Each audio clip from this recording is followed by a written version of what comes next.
Addressing the gathering, the president said, "Gentlemen, when I was asked to declare open the council of this industry, I felt very happy indeed that such a function should take place and that I should have the privilege of associating myself with the function. I have been following the fortunes of this industry council for some time now. I have had the opportunity of being present and participating in some of the discussions that led to the formation of this council. I think it is extremely fortunate that we in South India have been able to get the industry council formed in such a short time. It is happy sign of the times that quickness was the origin of the membership of this council and that so many have joined this council. I also feel exceedingly happy that this council represents the four main languages of South India.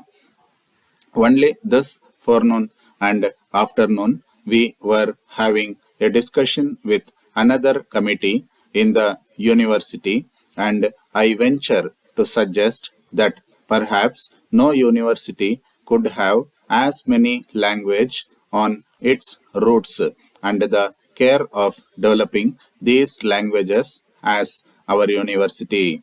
We have at present 11 language sections.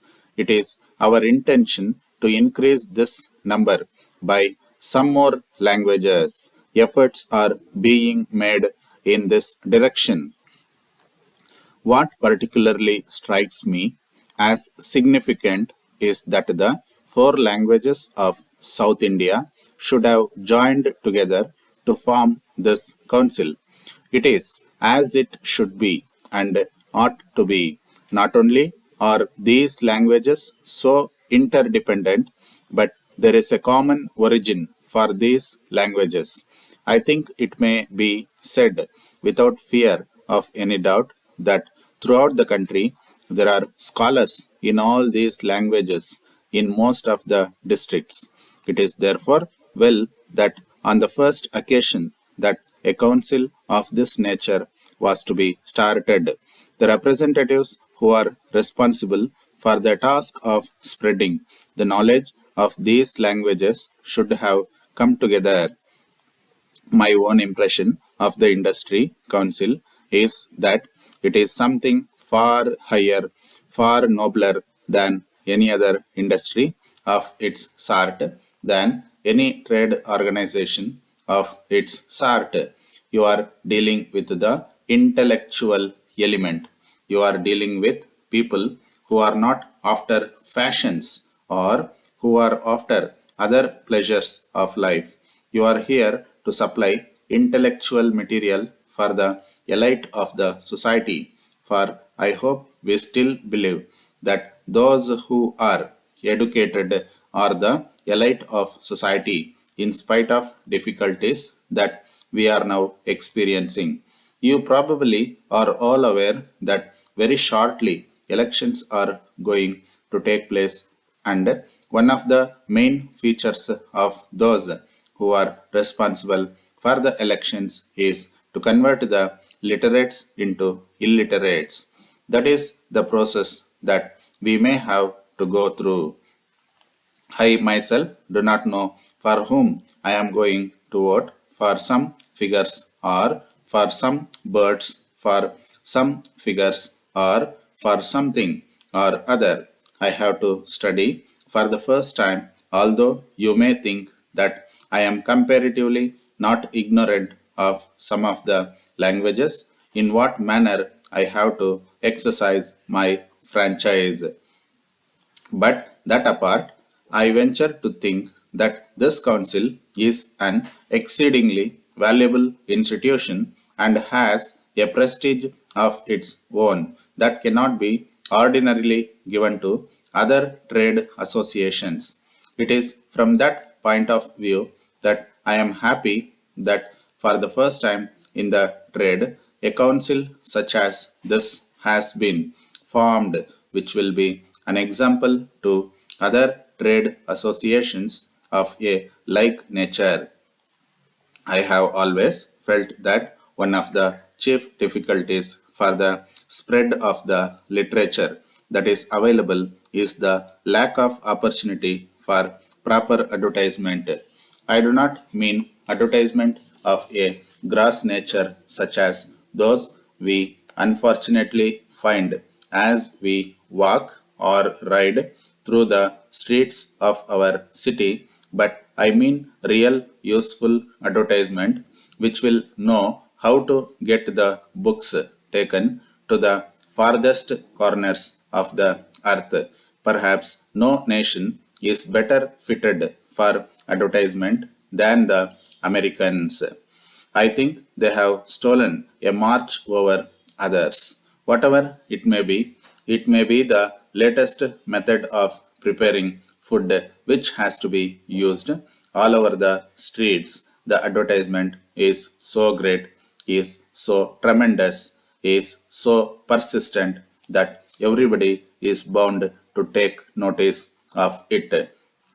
I do not suggest that our industry here need necessarily go to these advanced methods of advertising adopted for other trades, but I do think that a certain amount of advertisement is very valuable.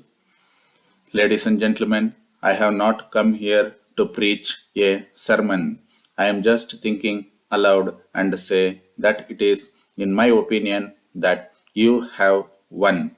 The first and the great belief is unity that you have promoted in the members. I hope the day will not be long when we shall be asked to exercise our franchise to men instead of for animals.